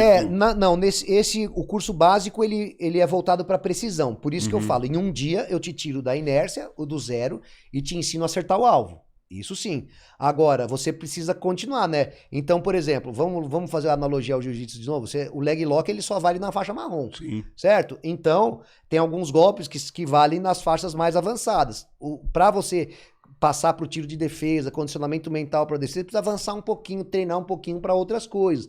Então, num curso mais avançado, eu dou aula de balística. Porque dá para você entender, a aula de balística, balística forense, entre um monte de coisa. O caminho que o projétil percorre, a parábola que faz, a gente discute calibres, discute porque a pessoa se interessou, ela precisa entrar no mundo do tiro, treinar e se interessar. Mas você acha que chega nesse ponto, precisa de entender balística também? Não é que precisa, mas a pessoa já vai estar gostando do meio. Então é interessante para ela que ela... vai ser bom. Ela vai gostar do assunto. Sim, ela gosta, ela quer saber, exatamente, ela quer saber. Eu falar de balística, tudo às vezes de conhecimentos mais avançados num curso básico, a pessoa não se interessa e não vai aprender. Sempre fazendo analogia ao jiu-jitsu, que tem, sei lá, mais de 2.000 movimentos. Você não consegue aprender tudo na primeira aula. Você precisa fazer anos e treinar aquilo. Né? Eu dando aula de jiu-jitsu, eu falava, faz 20 para cada lado. A pessoa faz 5 e acha que já estava bom. Isso acontece no tiro também. Uma das questões que a gente coloca lá como atitudes de 96% das questões de acidentes ou incidentes é a falta de treinamento. E quando fala falta de treinamento, são vocês que não treinam. Eu tenho alunos, eu tenho meu grupo de alunos de WhatsApp, tudo que eu sempre vivo passando técnicas, falando de cursos. Tem gente que faz o curso básico, tem gente que está no grupo ali há 2, 3 anos, fez um curso básico e nunca mais atirou. Então, quer dizer, também não vai saber. A hora que tirar a arma da gaveta, eu tenho outros alunos que são alunos de YouTube, você falou à distância. Eu tenho aluno que é aluno de YouTube, cara, assiste todos os vídeos, chega lá, não, porque agora eu vou chegar, não vou citar nome, nem falar quem foi. Claro. Mas, pô, vamos lá fazer o tiro de... a gente ia fazer o tiro ao prato metálico, ele não, já assisti os vídeos do melhor cara que faz transição entre pratos. Será que ele ganhou? Não ganhou, porque ele não fez, não praticou, não adianta. Você a transição é mudar de um alvo pro outro, O que é a melhor, uma melhor, enfim. O que é uma boa arma? Eu nunca tive. Eu tenho interesse, eu acho que é legal pra caramba. Eu começo como? Eu costumo recomendar uma pistola, por exemplo, uma arma curta, que ela é de porte, então você pode eventualmente, se precisar, portar um dia ou outro, você vai ter uma arma. Eu recomendo uma pistola, tem uma capacidade de munição maior, então você aumenta as suas chances de defesa e a partir do momento que você aprende a manusear e solucionar pane, porque a pistola, como ela tem um pouco mais de peças, ela está um pouquinho mais sujeita a panes do que revólver, por exemplo, mas ela te dá uma capacidade de munição maior, uma capacidade de fogo maior do que um revólver. Mas é tudo uma questão de gosto também. Eu vou morar num sítio, poxa, será que seria interessante comprar uma espingarda? Talvez. Porque distâncias maiores você consegue solucionar, não precisa mirar tanto, não vou praticar nenhum esporte, não vou nunca portar uma arma. Então vai de acordo com aquilo que você também, a sua necessidade.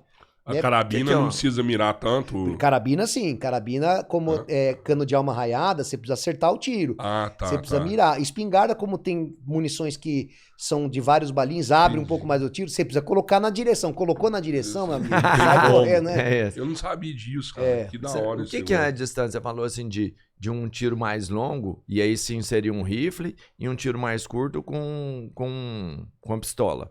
O que é um alcance de uma pistola? Olha, eu já acertei com tiro de pistola num alvo devia ter uns 40 por 20, assim, de um alvo metálico a 250 metros. Ô, louco. Eu acertei o tiro, ganhei até uma jaqueta lá no CTT. Tinha que ganhar mais coisa.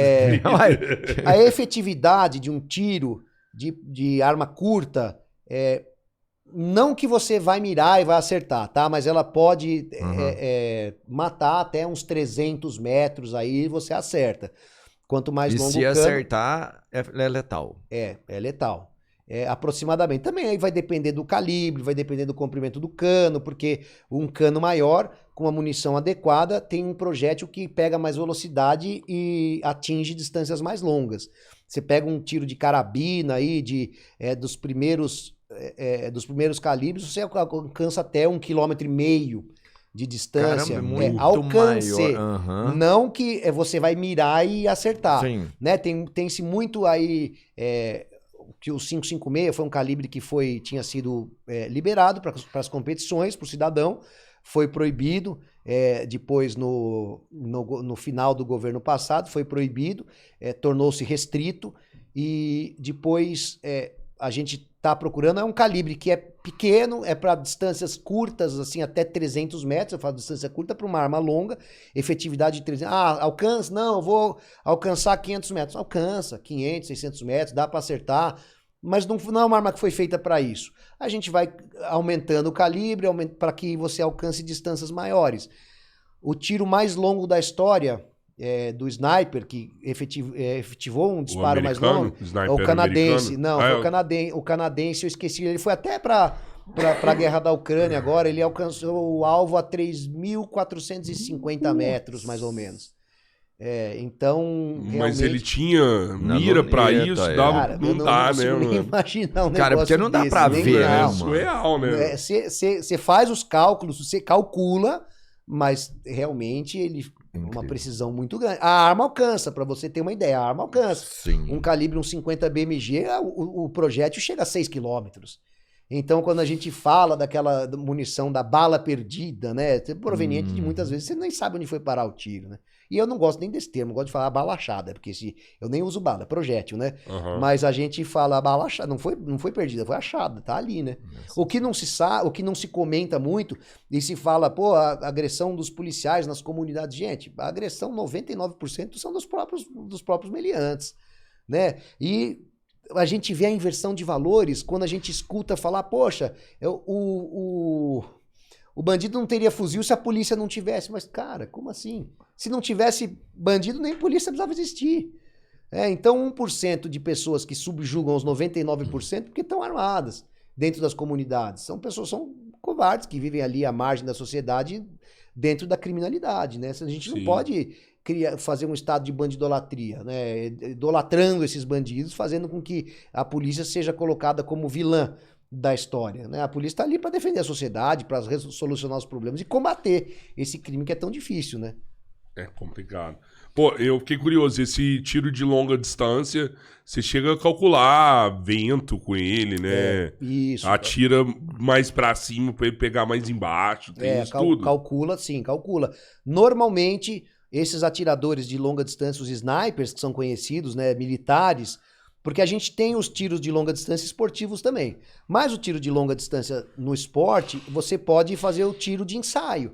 Você pode dar um tiro e errar. O sniper não pode errar o tiro, em tese. Ele tem que atirar e acertar. Então, normalmente tem um spotter, que é o cara que fica do lado com uma luneta mais potente, calculando velocidade do vento, direção do vento, reverberação, aquele calor que sobe do chão, temperatura, condição atmosférica, condição climática. Então, tudo isso precisa ser calculado e o atirador vai clicando a luneta de acordo com o que ele vai recebendo de informação do spotter, né? Aí, essa não é uma especialidade minha, é um tiro caro, assim, para mim, já brinquei um pouco, tenho curso, sou formado, mas eu não dou aula, porque é um curso... É bem mais caro o bem tiro. mais caro, o tiro é bem mais caro, o equipamento é bem mais caro, pô, tem lunetas de 50, 60 pau aí, por aí, né? Caraca. Então, tem armas de 100 mil reais, realmente é um tiro bem caro, os tiros são caros, a munição é cara, então tem que ter uma bala. Você consegue algum patrocínio? Alguém, assim, tem alguma empresa que incentiva? Tem empresas que incentivam. A própria CBC é uma grande patrocinadora. A CBC, a nossa Companhia Brasileira de Cartuchos, é a maior fábrica de munição do planeta. Nós temos a maior fábrica de munição do planeta é brasileira. A arma mais vendida do mundo é brasileira. É a arma da Taurus, a G2C, né? O modelo mais vendido do planeta. Então, a gente, o pessoal costuma falar mal, essa coisa toda, não sabe o que está falando. A CBC, eu sou um instrutor Taurus CBC, do programa de instrutores Taurus CBC. Então, eu sou um incentivado pela empresa nacional. E tem outras empresas do ramo também que me patrocinam, que me ajudam. Né? Tem a Ponto 50, de vestuário, tem a Eagle, que me patrocina com a parte de equipamentos, alguns equipamentos táticos, lanternas, redes dots e alguns outros equipamentos.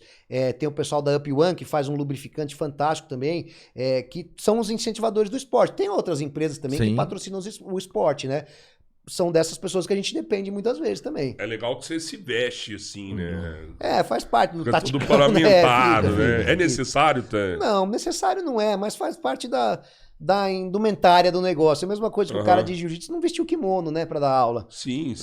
Tudo bem, tem aula sem kimono, tudo, mas é legal ver o cara de kimono alinhado. Mas tudo tem um porquê naquelas roupas, não? Sim, a gente também tem um porquê nas roupas. A gente pegar uma combat shirt, por exemplo, que é aquelas camisas que eu uso. Ela tem uma manga mais resistente, tem um tronco mais maleável para você se movimentar melhor e ao mesmo tempo ter resistência se você precisar fazer tiro deitado, tudo, você não machucar o braço. Porque parece frescura, mas o cara tá lá. É a mesma coisa que o cara que vai andar de skate e não quer usar o capacete ou não quer usar a joelheira. Se ele caiu, ele vai ficar sem andar. Então, quer dizer, se um combatente... Por que o militar usa tanto, usa capacete? Não é só a questão balística, não usa capacete, usa joelheira, usa cotoveleira. Porque se ele se machucar num combate, ele está fora do combate. Não é só tomar um tiro, mas ele pode cair, rolar, machucar um cotovelo e ser um machucado que ele não possa... Sim. Mas vai precisar de outras pessoas para cuidar dele. Então a gente utiliza também visando ter mais...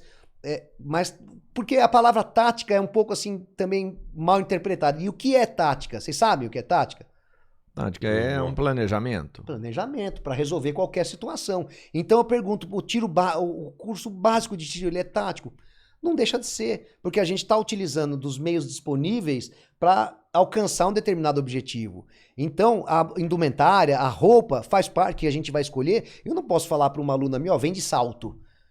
Vai ser ruim para atirar, a movimentação dela vai ser ruim, claro, né? Ela pode usar salto do dia a dia, ela tem que aprender a atirar com o salto também, faz parte, né? Mas muitas vezes você vai num clube outdoor e é brita, ou é grama, ou é terra, e não dá para andar com o salto. Então vai com tênis, vai com uma bota um pouco melhor, que você possa pisar numa lama, que você possa sujar mais a roupa, que seja mais resistente, que não vai rasgar no meio do treinamento.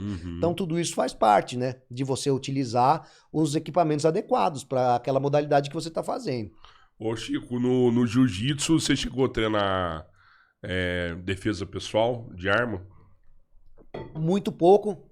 Defesa pessoal contra arma de fogo é uma coisa complicada. Aliás, eu queria contra saber sua opinião. Qualquer outro tipo de arma, assim, né? Faca também é super perigoso. Eu aprendi algumas defesas, mas inclusive tive duas alunas que treinaram comigo durante muitos anos e utilizaram a parte de defesa pessoal contra agressores, homens, uma tentativa de violência sexual e outra na balada, assim, do cara chato, tentando agarrar de qualquer jeito. Elas conseguiram se defender. Com eficácia, foi bem? Com eficácia, as duas se deram bem. Se deram bem, botaram os caras no chão. Então, eu treinei, mas como não é uma coisa que a gente treina todos os dias, eu prefiro falar, tenta fugir, é a última coisa a se fazer.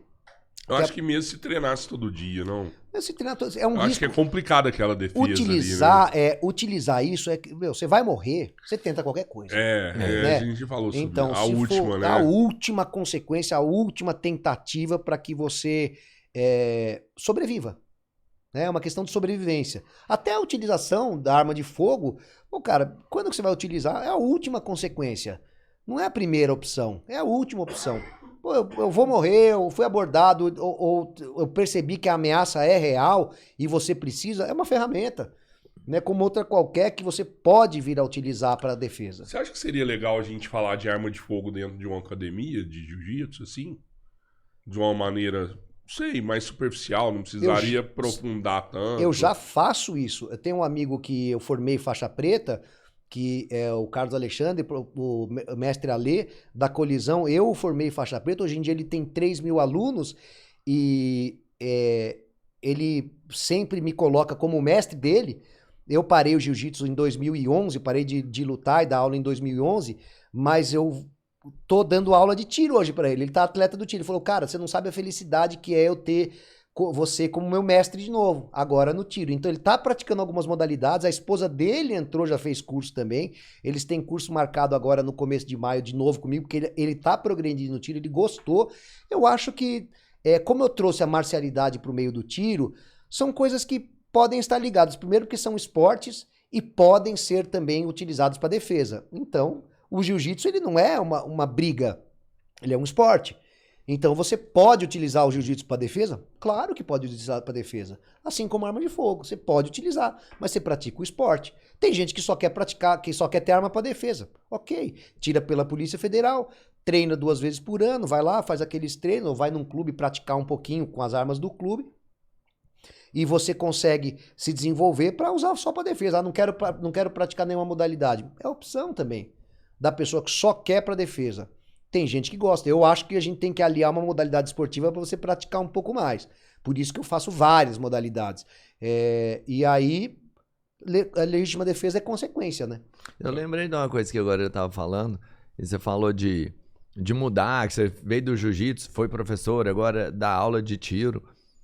Você peita os negócios por acaso ou você tem um planejamento, uma tática? Porque você também agora faz, como que fala, narra fisiculturismo, é isso? Eu fiz isso durante um tempo na SPFF. Eu sou ator também, formado, né? Eu já fiz algumas coisas de TV e tal, de publicidade. Então, isso me deixou um pouco mais... vamos dizer assim, mais flexível e mais fácil de conversar com as pessoas. Sério, você fez novela? Não, assim? eu fiz uma pequena coisa há muitos anos atrás, mas, cara, nem conto, assim, mas propagandas comerciais eu fiz alguns, fiz um pouquinho de peça de teatro também, sou formado, sou ator com Quando eu te vi, assim, na rede social, eu falei, eu já vi o Chico de algum lugar. Algumas coisas já apareci por aí. Eu acho que uma coisa, isso me trouxe uma facilidade em comunicação. Que tem gente que é um pouco mais... e como eu dei aula de jiu-jitsu, sempre gostei de passar conhecimento. Eu sempre tive essa facilidade de transmitir o conhecimento. Sempre gostei disso. Então é isso que eu tento seguir. É isso que eu tento trazer para as pessoas. Conhecimento. Mas como é que você faz uma apresentação de fisiculturismo? Tipo assim, o cara tá muito forte. Opa, esse tá mais forte a gente faz umas ainda, brincadeiras. mano. Eu só apresentava o campeonato. A SPFF, que é uma federação particular. E eles... É uma instituição particular que ele me contratou por causa da minha facilidade de comunicação, fazia bem as apresentações, então eu fico chamando os atletas pro palco, brinco um pouquinho, dá uma pausa, apresento os patrocinadores, brinco com a plateia, é uma coisa mais ou menos assim. Porque que lá dura um dia inteiro esse evento, o dia inteiro, Como que você consegue falar o dia todo? Cara, preparo de voz também, isso a gente aprende nas técnicas de preparo de voz. Né? Eu dando aula de tiro, eu também tenho que falar com ênfase, tenho que ser escutado com pessoas com abafador e tudo. Então a gente tem que falar mais alto. Esse abafador que você usa pro tiro, com ele você não tem problema nenhum, vale de ruído. A pessoa, por exemplo, vinha a ter, quem faz muito, quem fez, vinha ter perca auditiva, por exemplo. Não tem perda auditiva com o passar do tempo, eles evitam bem os danos que possam ser causados porque o tiro ele é muito, muito forte, né? Sim. Só que aí quando a gente passa a treinar mais avançado, uma das coisas que eu tiro é o abafador. Quando o treino é avançado. Porque numa situação real, se você só treina com abafador e um dia você dá um disparo sem o abafador, você vai ficar surdo, você vai ficar zunindo uma semana, mas a questão é o susto que você toma. Pô, não sabia que era assim. Então, quando a gente está num nível avançado de tiro para defesa, a gente precisa treinar sem o abafador. Já o óculos eu não tiro, porque o óculos com o ricochete, se acontecer qualquer fragmento, você pode perder uma visão. Mas, aí você fala, pô, mas na rua o cara pode estar sem óculos. Na rua é outra coisa, cara, a realidade é diferente. Na rua você está sem óculos, sem abafador, você está com a tua filha do lado, você está dentro de um carro, você está em qualquer situação totalmente inesperada, porque se fosse previsível, a gente não precisava nem se preocupar com isso, né? A gente sabe quando o bandido vai chegar, ou sabe quando vai acontecer alguma coisa, você não precisa nem da arma. Você já não vai naquele lugar para evitar. O que é o ricochete? A bala ricochetear mesmo ou é o projétil? O projétil. Na verdade, bala é um termo que a gente não utiliza. Né? Não tem problema. Até que tem um porquê disso. Tanto que o estudo do movimento do projétil chama-se balística até hoje. Então é o estudo da balística, não é o estudo da projecionística, sei lá. Não é assim, não, municionística, não é. É o da balística. Mas o ricochete é quando o projétil, né? Porque a munição é composta de 4 elementos. A espoleta, o estojo, a pólvora, que é o propelente, e o projétil em si. É o projétil que sai, né, do cano da arma. O estojo fica ali. Né? Ele é impulsionado pela pólvora dentro de um cano que direciona e estabiliza o projétil. E aquele projétil com a velocidade, depende da superfície, se for dura ou plana, pode ricochetear assim. O ricochete costuma não ser assim mortal, tá? Mas ele pode dar uma machucada. E se for no olho, o olho é muito sensível, né? Eu já tive ricochete batendo em óculos e tal, já tomei uns ricochetes no braço. Sério? Já. Principalmente Qual quando o alvo é metálico. Da dor, assim? Arranhãozinho, coisa assim mínima. Cara, faixa aprende hoje, o que é o nível da dor? Não vai Nada, eu quebro o braço, não sinto Já viu muito que tem nada. gente que passa faca, assim, no projétil, assim? Faz sentido isso aí pra você? Isso é mito também, isso é coisa de filme, cara. A gente não vê, tem uma coisa ou vou outra. passar pra dividir, bobagem. abrir dentro. Tá estragando os projetos. Se você quiser comprar um ponta-oca, você já compra um que abre direito. Não, isso aí é tudo coisa de filme. E o ponta-oca, ele abre mesmo. Ele abre mesmo. Não contem... eu faço num curso intermediário, eu já também trago essas realidades do cinema, que o cinema passa para as pessoas. E não tem realidade nenhuma. 80% dos disparos que acontecem em filme ali são errados. A maioria dos disparos que acertam os alvos nos filmes, a consequência também é errada. Inclusive, uma das coisas... Isso, acabei de ver John Wick, não é possível. Nossa, cara, é muito legal de ver, mas é uma grande bobagem, cara. Imagina um cara atirando em 50, ele dando tiro pra tudo quanto é lado, cada tiro derruba um, e nunca acertam nele, munição que não acaba nunca, né? A gente que tá no meio do tiro, e a gente olha, apesar que o Keanu Reeves, ele é um atirador, de verdade, de fato. Ele treina, ele sabe atirar. Mas, claro, que o filme tem a parte de fantasia, né? Então, a gente gosta de assistir isso. Pô, quem nunca assistiu, no meu caso, na minha época, o que me inspirou as armas foi Rambo, né? Foi Comando pra Matar, aqueles filmes... O Van Damme um pouquinho também. Van Damme também, com alvo, certeza. Não posso, muito tiro posso nem ali. falar, com o Van Damme também. Mas outros, o Mel Gibson, né? O... Bruce Willis, Duro de Matar, essas coisas. Então, são os filmes que são os clássicos do cinema pra gente que gostava de filme de ação. Mas os efeitos, que, por exemplo, aquele efeito de o tiro que joga o cara longe, isso não existe, cara. Nenhum calibre, nenhuma arma joga um cara longe. Sério? Não, desculpa te decepcionar. Nem com a bala Uma 12 dá uma empurrada no que cara. dá nada, cara, nada. Tem tanta velocidade o projétil que não tem essa energia pra jogar o cara longe. Mas o cara não continua indo reto, não. Não, peraí. Então, o cara avançar é uma coisa. Agora, jogar, o cara cair, o cara cai porque ele cai com um tiro que foi fatal, por exemplo. Mas ele não é impulsionado pelo projétil aí pra trás. Ele não dá passos pra trás, por exemplo, ele não é jogado Faz longe. Sentido isso que você falou. Então, a 12 não dá uma... Não. Mas ela tira Nenhum um pedaço calibre. do cara, a 12. Um pedaço ela tira. Depende do projétil também, depende da munição. A 12 é uma arma, o calibre 12, as espingardas, né, que tem vários calibres, vamos pegar a 12, que é o mais utilizado aí nas defesas e tudo mais. Ela é uma arma muito... como é que fala? Subestimada. É um calibre muito subestimado. É uma arma muito subestimada. Que, por exemplo, você fala, a 12 a gente tem que atirar de perto. Qual que é a efetividade? Qual distância certa? Eu posso acertar um alvo com precisão e efetividade a 140 metros. como a espingarda? Depende da munição. Como o calibre 12, as espingardas têm uma variedade muito grande de munição por conta de ter a alma do cano lisa, você pode ter o balote, que é aquele projétil singular, que é um balotão, uma bolona de chumbo, vamos resumir Aquele assim. vermelho? Não é a cor do cartucho, é o projétil que tem dentro. Então você pode ter um cartucho vermelho com vários projéteis dentro, Entendi, que são os balins. Aí eu vou até os chumbos mais finos, que tem chumbinhos o chumbo 9, é um chumbinho bem fininho assim, utilizado para caça. Pode ser utilizado para defesa? Pode, mas em algumas situações bem específicas, né? Então a 12 é muito subestimada em relação à efetividade para atingir alvos a uma distância maior. Eu acho uma das armas mais efetivas que tem. Assim, é uma das coisas... Tanto que nos filmes, ela é muito utilizada só pelo barulho, né? De você manobrar o guarda-mão, manobrar a bomba, né? Que eles fazem aqueles barulhos só pra intimidar. Sempre o cara jogando a arma pra cima, batendo e fazendo isso. Já intimida. Mas estraga, né? A pessoa, onde o alvo que o cara falou assim... Na cara não. Não, então me dá a 12 aí. Me dá a 12 aí. Pegou a 12 pra baixo. Se você pegar uma arma de projétil singular que vai fazer um furo, né? A 12 com vários balinhos, vai fazer vários furos, dependendo da quantidade de chumbo. Você falando de filme que não é real, o cara me falou isso, já acabou com metade do meu encanto. Que no do Rambo, quando ele vai lá e tira aquela metralhadora do helicóptero, ele enrola a munição assim, que o cara não conseguiria segurar aquela metralhadora. É filme, né, cara? É real, dependendo do tamanho da arma, você não consegue segurar. Não, essas armas são para utilizações militares, são armas que precisam de 2 pessoas, precisa de bipé, precisa de tripé, depende da arma, você não consegue carregar mesmo. Mas o Rambo 5... que ele tá no México lá, né? Isso, mas ele vai pro... Não, do México é o último, é o 6º. O 5 é o que tá na selva, né? Na selva, isso.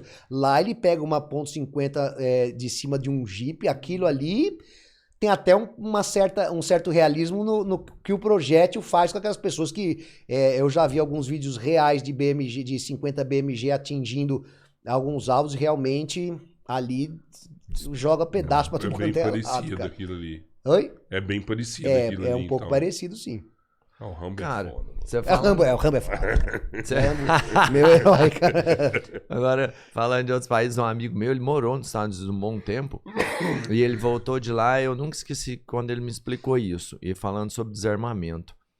Ele me falou que os Estados Unidos nunca vão ser invadidos por outro país, não pelo poder militar que o país tem em si, pela própria população. Claro. Porque como todo mundo lá é armado, é praticamente impossível, mesmo que seja um exército, entrar dentro de uma cidade. Porque você vai estar dentro da sua casa armado, você não vai deixar um outro país tomar conta do que é seu. Verdade, os americanos são extremamente patriotas, né? Sim. E lá você pega alguns estados que têm mais caçadores registrados do que exércitos no mundo. Então tem estado lá que tem 1 milhão de caçadores. Você pega que pariu, mano. Quem que vai invadir um troço daquele, cara? Aí você pergunta por que a casa não tem muro. Por causa disso, entra na casa. Não, teve um caso aí há uns 2 anos atrás, onde teve um ataque numa delegacia, alguma coisa, a população cercou a delegacia para defender a delegacia dos bandidos. A gente vê muitas coisas, naqueles ataques que tiveram agora no ano passado também, em algumas cidades lá, aonde que eles não entravam? Onde os cabras paravam na frente da arma com fuzil e ninguém entrava nas lojas. Eu penso muito isso, sabe? A gente mora em Araguari, que é próximo de Uberaba, né? E alguns anos atrás teve um assalto desse novo cangaço em Uberaba. Perigoso, né? E aí você via que amarraram pessoas no teto do carro, escudo humano, né? E o pessoal saía tirando pelas ruas. E todos os vídeos eram feitos... por cima, né? O cara lá no apartamento dele, lá filmando lá embaixo. Imagina se as pessoas têm arma nesse momento. Acabava. Ninguém ia ter coragem de fazer alguma coisa. É que eu não posso citar nomes, mas eu conheço um policial que, numa operação dessa daí contra esse novo cangaço, ele abateu 15 caras. Sério? Abateu 15 caras. Na posição que ele tava... porque como esse pessoal do novo cangaço chega, né, tocando terror, eles não estão nem aí, estão protegidos, Mas é um policial amigo meu que ele foi condecorado dentro da corporação. Deveria e ter tudo mais. tem técnica Tem também, técnica, né? sim, Consegue tem se tudo. esconder ali e a pessoa nem vê de onde tá vindo o tiro, Nessa né? situação específica, esses bandidos não estavam esperando uma reação policial e esses policiais estavam lá de backup porque eles achavam que os bandidos iam para outra cidade, foram para aquela cidade onde ele estava colocado, como um backup. Vai que eles passam por aqui. Uhum. Os bandidos foram surpreendidos. Então bateu um monte de gente lá. Agora, essa situação que você falou de amigo teu que foi para outro país, sempre que tem algum amigo ou amiga que vai para países, vai morar fora, eu pergunto, como é que é? Tem assalto aí? Como que são as armas? Então, por exemplo, Israel. Tem uma amiga minha que casou com um israelense e foi para lá. Perguntei, tem assalto aí? Tem crime aí? Meu, esquece, cara. Você vê a mulherada andando com um fuzil na rua, cara. Sério? Sim, você vê o povo andando com um fuzil. Tudo bem que lá é um estado de guerra, né? Vive em guerra. Mas isso acaba com os crimes comuns. Na Síria, eu tenho um amigo meu que foi morar na Síria. Na Síria, a guerra já tinha acabado. Ele falou, olha, eu morei um tempo lá, só alguns pequenos focos lá no norte do país que tinha guerra ainda, mas no resto do país, todo mundo armado e crime. Não Zero. tem. Eu falei, que crime? Falaram, a gente ia jogar futebol, eu tinha 30 caras jogar futebol. Todo mundo tinha uma mesa lá, todo mundo saca a arma, põe em cima da mesa, joga futebol, briga, discute, debate, volta, põe a sua arma na cintura e vai embora, cara. E aí que briga de futebol é brabo, hein? Então, né? mesmo Quer dizer assim, que lá não tem, ué. mesmo assim, a pessoa não... Quer um ambiente seguro? Clube de tiro. Ambiente mais Verdade. ambiente mais seguro que eu conheço. Eu não conheço ambiente para ser tão seguro, um quartel do exército. Só tem gente armada. E não tem briga. Não tem briga. Minha namorada passou a frequentar comigo, são famílias. São pessoas que vão, são famílias, todo mundo não tem agressão, não tem um clima ruim. Quando tem uma coisinha ou outra, é tudo num debate e acaba logo. Tá todo mundo com a endorfina, com altos níveis de endorfina porque tá atirando, então você tá sentindo um certo prazer pelo aquele esporte que você tá. A gente merece passar por isso, né? Essa sensação de segurança, né? É verdade. A gente fica muito tempo sem ter isso, né? Os clubes que eu conheço, e eu frequento bastante, não conheço um que tenha sido assaltado, que foi invadido por pessoas tentando roubar. Cara, aquilo que a gente falou, o bandido ele procura uma condição mais fácil. Depois você vai entrar num lugar onde tem 50 pessoas armadas? Mas eu vou te falar, aqui no Brasil eu já vi os bandidos entrar dentro da delegacia pra pegar arma. Então, mas assim, então, entraram, mas esse no novo cangaço eles fizeram isso daí. Você entende? Mas aí, Os caras é filha da puta também, Não, mas é pela mas- impunidade. né? impunidade, eles armam toda uma operação para entrar. Eu conheci estandes que foram roubados. Né, foram roubados em condições à noite, de madrugada, que fizeram, aí invadem e tal. Isso eu fiquei sabendo. Agora, de clube assaltado... Bandido não quer morrer. Ele foi lá assaltar a delegacia porque sabia que não ia acontecer nada com ele, né? Recentemente também a gente contou com a menina num ônibus e ela falou assim, cara, vocês não sabem o que é ser mulher. Eu entro dentro do ônibus, eu fico pensando quem que vai sentar do meu lado. Eu fico preocupado como que vai ser a viagem que eu vou ter. Eu fico com medo o tempo inteiro. E você fala, né, eu fiquei pensando muito nessa menina, assim, sabe? Se você tivesse direito de ter uma arma e andar com ela para você se proteger, você não ia precisar mais ter esse medo que você tem o tempo todo. É verdade. Qualquer situação que a deixasse com uma condição melhor de defesa, é que a mulher é complicado, né? A gente vive ainda, né, quer queira, quer não, uma sociedade um pouco mais patriarcal e os homens se levam essa vantagem em relação às mulheres. Num dos meus trabalhos de conclusão de curso de ator, que é a parte de filme que eu tive que fazer, eu fui pesquisar sobre essa questão e era sobre a violência contra as mulheres. Cara, 9 em cada 10 mulheres sofrem algum tipo de violência, sofreram ou vão sofrer. Então, seja em casa, seja por familiares, ou seja por outros homens, então elas sofrem realmente por conta disso, né? Por serem mais frágeis. A gente tem que combater isso, né, ensinando aos homens a serem melhores e também, se puder, ensiná-las a se defender, seja com o jiu-jitsu, como eu falei, que já teve 2 que se defenderam fisicamente, com arma, cara. Com arma. Ficar de igual para igual, né? Ficar de igual para igual. E outra, tem umas que vêm perguntar, pô, mas e arma de choque, né? Taser, spray de pimenta. Eu falo, olha, é um paliativo que eu não confio muito, porque você pode deixar o cara até mais nervoso. Não é sempre que você consegue parar um agressor com um taser, com um gás de pimenta. Semana passada, eu assisti um vídeo de um policial que rendeu um meliante, foi nos Estados Unidos, rendeu o meliante, aí ele tentou ser agressivo, taser. O cara caiu no chão com choque e tudo, tomando choque, o policial dando voz pra ele se render, tudo, ele tomando choque. Ele conseguiu sacar a arma e atirar no policial. Aí o policial sacou a arma, mas olha que tem que esperar o cara sacar a arma pra atirar. Então, é difícil. O taser eu já vi, assim, funciona. Cara, dói pra caramba. A gente já brincou de taser em cursos. Já brinquei de taser com os amigos. Dói pra caramba, mas incapacita se você for muito fraco ou realmente... Um cara do tamanho do Cabeleira não é parado não pelo chega, taser. tomar um na perna não chega nem Só vai na elevar cabeça. minha fúria. Não, exatamente. Só de você falar, eu já tô com raiva. Você achar que você vai, faz o desafio da sexta pra você ver se eu não te dou um Tem spray de taser. pimenta, cara. Pô, tem amigo meu que se Não alimenta de adianta pimenta, nada. cara. Não adianta nada. O cara vai Adianta pôr na comida, Não cara. adianta nada.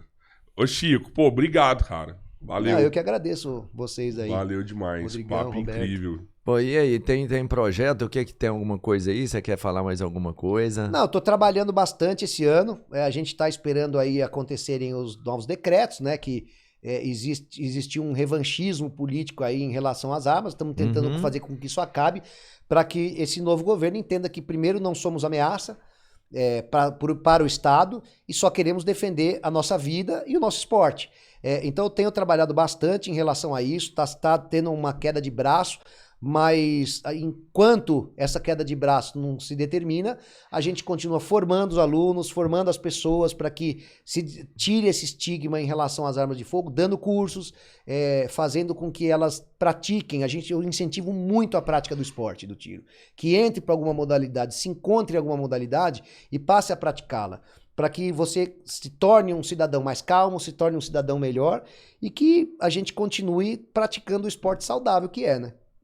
Quem quiser te achar, acha como?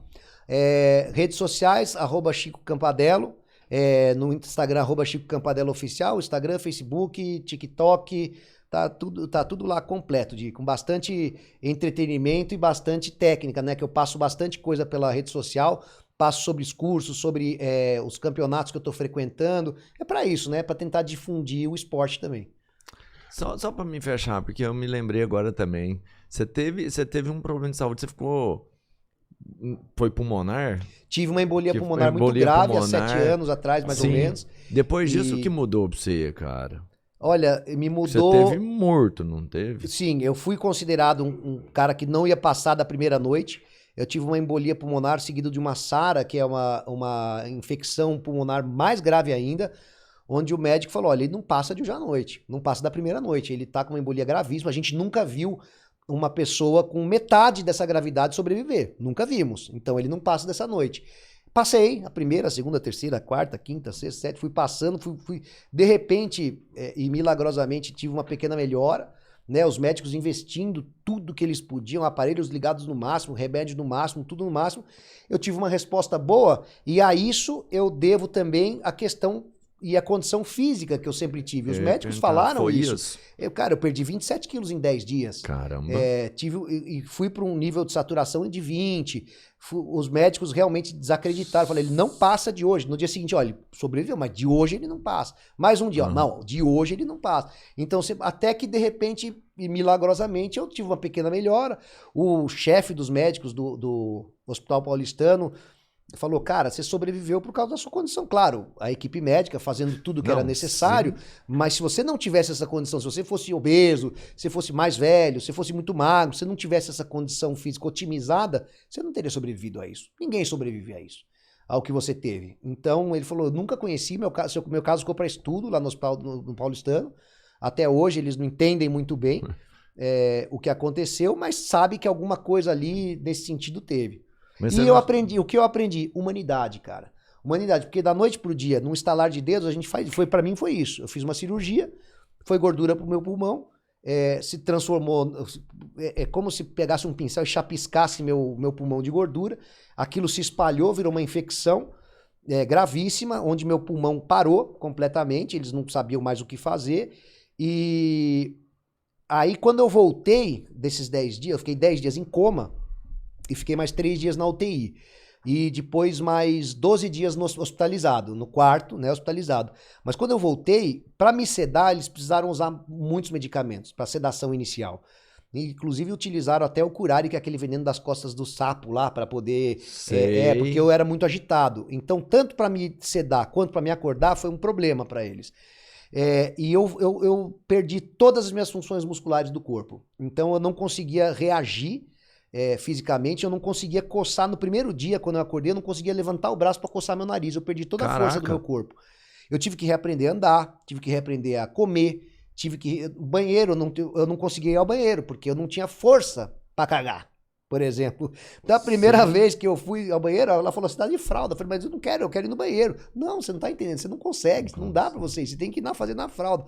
Aí, quando você se vê numa condição que você depende de outras pessoas para ter a sua higiene básica, por exemplo, porque quando a gente vai te limpar. Eu não conseguia, cara. Eu não conseguia escovar dente. Eu virei quase um vegetal ali, dependente das outras pessoas. Então, e você ouvir de uma pessoa, eu agradecendo aquela pessoa, eu falei, pô, cara, obrigado. Você tá falando, não precisa nem agradecer, isso é a nossa função. Né? Foi o que os enfermeiros fizeram por mim, as enfermeiras, os enfermeiros, uma classe que eu passei a reconhecer demais, porque salvaram minha vida. Né, me trouxeram dignidade de novo também. E são pessoas que às vezes você não enxerga. Essa situação de você estar vivo num momento e de repente no outro você não tá, que é o que acontece num acidente, é que você pode sofrer um acidente e vão ligar pra tua casa e falar, ele acabou de morrer. Né? Não importa a idade, não é uma coisa previsível. Então eu aprendi uma lição de humanidade muito grande, passei a tratar as pessoas e enxergar as pessoas de uma maneira diferente. Trate melhor as pessoas, trate melhor quem está à sua volta. Né? Você se torna uma pessoa melhor. Eu acho que eu aprendi isso. Fora. Valeu. Boa. É isso. Se inscrevam no canal, segue a gente no canal de cortes, Podcast Três Irmãos, vai lá no Lixeira. Viu lá, tá escrito Podcast Três Irmãos? Clica, dá o like, dá a mãozinha, segue, inscreve. Pode ser que TikTok, Kawaii, Facebook. Se estiver na revista, você aperta lá, fortalece a gente vai precisar de vocês junto com a gente. Agradecer a Sil Games também, que indicou Poxa, da gente. Sil Games, é isso aí. Silvana e Edson, adoro vocês, legal. Cara. Você joga muito? Agora eu só tô jogando no celular. Parei de jogar, eu jogava no PC, antes? jogava Call no PlayStation. Call of Duty, Battlefield, só jogo de tiro, cara. Só jogo de tiro. Muito, né? Jogava outros também, mas eu sou da época do Atari, né, cara? Então, né, quase não tinha, mas eu sou da época do Atari. Eu comecei com o telejogo, que veio antes do Atari. Alguns joguinhos de mão, assim, também, que tinha aqueles que abriam Donkey Kong, aqueles joguinhos sim. Que tinham de mão. Depois passei pro Atari, fui pro Mega Drive, do Mega Drive aí fui pros PlayStation da vida, cheguei até o PlayStation 4, depois eu parei no 4, acabei vendendo, jogava no PC também, porque eu gostava de jogar os jogos de guerra, até falei pra vocês que eu fui patrocinar, tive um clã de Battlefield, na época das lan houses. Você lembra o nome do clã? Era... Putz, cara, eu não lembro, eu tenho meu nome tatuado de jogador aqui, é o Fragnator, que é o cara que causa o Fragnator é o maior jogador mesmo. O maior tanqueiro lá da época. Eu gostava de jogar com tanque. Mas, cara, agora você me pegou. Não lembro o nome do clã, assim. Me perdi. Mas qualquer hora eu lembro. Passo vocês aí. Beleza. Legal.